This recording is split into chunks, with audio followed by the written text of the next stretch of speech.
ওই যে কথায় আছে না, কোনো কাজ সফল না হওয়া পর্যন্ত সেই কাজটা নিয়ে কখনোই লাফালাফি করা, আনন্দ করা বা উৎসাহিত হয়ে যাওয়াটা একদমই উচিত নয়। দিনের শেষে যখন আশা ভেঙে যায় বা স্বপ্ন ভঙ্গ হয়ে যায়, তখন কিন্তু সবচেয়ে বেশি কষ্টটা তুমিই পাবে।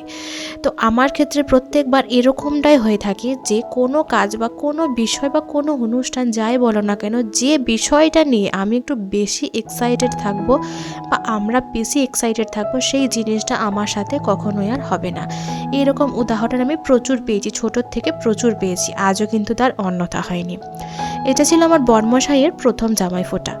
জামাই ফোঁটাটা আমাদের বাড়িতে ধুমধাম করে সুন্দরভাবে আয়োজন হওয়ার কথা ছিল। আমার জিজু, অমিত, তারপরে আমার পিসেমশাই সকলে মিলে, মানে বাড়িতে তিনজন জামাইকে নিয়ে বেশ হই হুল্লোড়, খাওয়া দাওয়া মজা করে জামাই ফোঁটাটা কাটানোর কথা ছিল। কিন্তু ওই যে বললাম, ভগবানের প্ল্যান অন্যরকমই হয়ে থাকে। আমরা যে জিনিসটা নিয়ে একটু বেশি উৎসাহিত হয়ে যাই, সেই জিনিসটা দিন শেষে আমাদের সাথে আর ঘটে না। তবে সবসময় এরকমটা হয় না, কিছু কিছু ক্ষেত্রে কিন্তু এরকমটাই হয় আমার সাথে, মানে ম্যাক্সিমাম ক্ষেত্রেই এরকমটা হয়ে থাকে। তো ঘটনাটা পুরোটা ভালোভাবে বলি। তোমরা হয়তো অনেক দিন আগের ব্লগগুলোতে দেখেছো যে কালী পুজোর জন্য আমরা চলে এসেছিলাম আসানসোলে।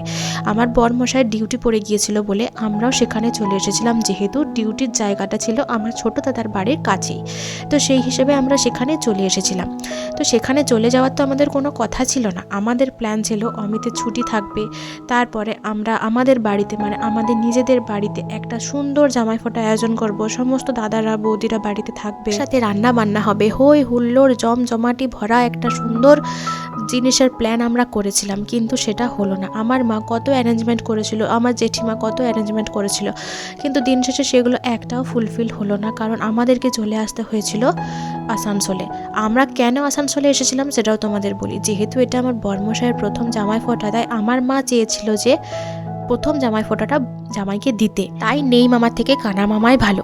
একবারেই যখন ফোঁটাটা পাওয়া যাচ্ছিল না, তার চেয়ে তো ভালোই হলো যে ডিউটির জায়গাটা পড়েছে আমার ছোটো দাদার বাড়ির একদমই কাছে।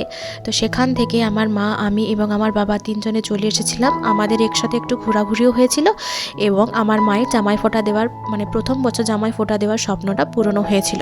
এরপর প্রতি বছর যদি বর্মশাইয়ের এরকম ডিউটি পড়ে যায়, তাহলে প্রতি বছর তো আর সেখানে যাওয়া সম্ভব না। কিন্তু যেহেতু প্রথম বছর মা কালী আমাদেরকে সুযোগটা করে দিয়েছে, আমরা সেই সুযোগের সদ্ব্যবহারটাই করতে চেয়েছিলাম।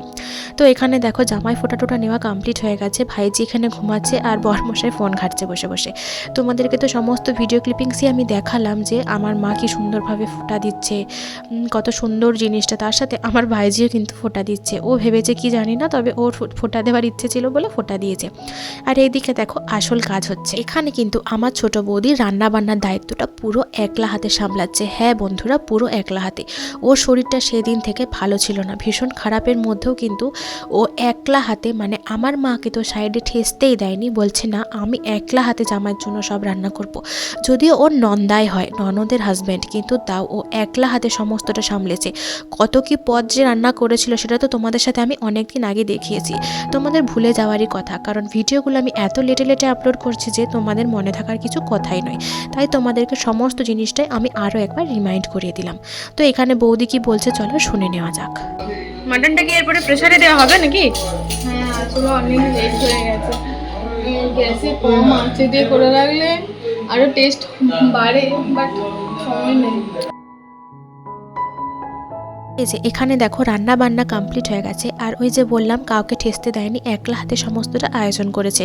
তো এখানে দেখো সমস্ত কিছু রান্নার যে পদগুলো ছিল সেগুলোকে থালার চারপাশে সাজিয়ে গুছিয়ে দেওয়া হচ্ছে। এখানে কি কি রান্না হয়েছে সবটাই তোমাদের সাথে আমি শেয়ার করে দিচ্ছি। তার আগে তোমরা একবার জাস্ট লুকটা দেখো। সত্যি কথা বলতে ভগবান চেয়েছিল বলেই আজকের এই দিনটা আমরা দেখতে পেয়েছিলাম, না হলে হয়তো হতো না।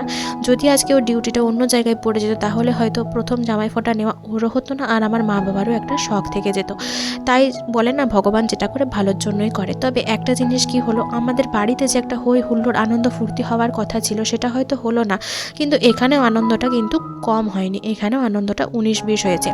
তো এখানে যেহেতু আমার দাদা বৌদি সকলে মিলেই ছিল, সকলে মিলে জোগাড়যন্ত্র করে দিয়েছিল, আর দারুণ একটা জামাই ফোঁটা আমরা কাটিয়েছি। তো এখানে দেখো জামাই যে সে কিন্তু বসে পড়ছে খাওয়া দাওয়া করার জন্য, আর ওনায় ভীষণই লাজুক, সবাইকার সামনে খুব একটা বেশি কথা বলে না তা না, কথা বলে কিন্তু বেশ লাজুক।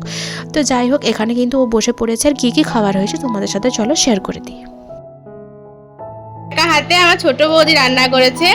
তো প্রথমে এখানে রয়েছে স্প্রাইট, তার সাথে রয়েছে দই মিষ্টি, স্যালাড, এখানে রয়েছে chutney, mutton, chicken leg piece, pomfret fry, তার সাথে রয়েছে রুই মাছের ঝাল, চিংড়ি মাছের মালাইকারি, ওখানে রয়েছে বাঁধাকপির তরকারি, আলু পোস্ত, মাছের মাথা দিয়ে মুগের ডাল, এখানে রয়েছে সাদা ভাত, তার সাথে রয়েছে 5 রকমের ভাজা।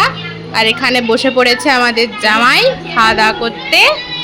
তো চলো, এই হচ্ছে আজকের মেনু, সব করেছে ও। টাটা।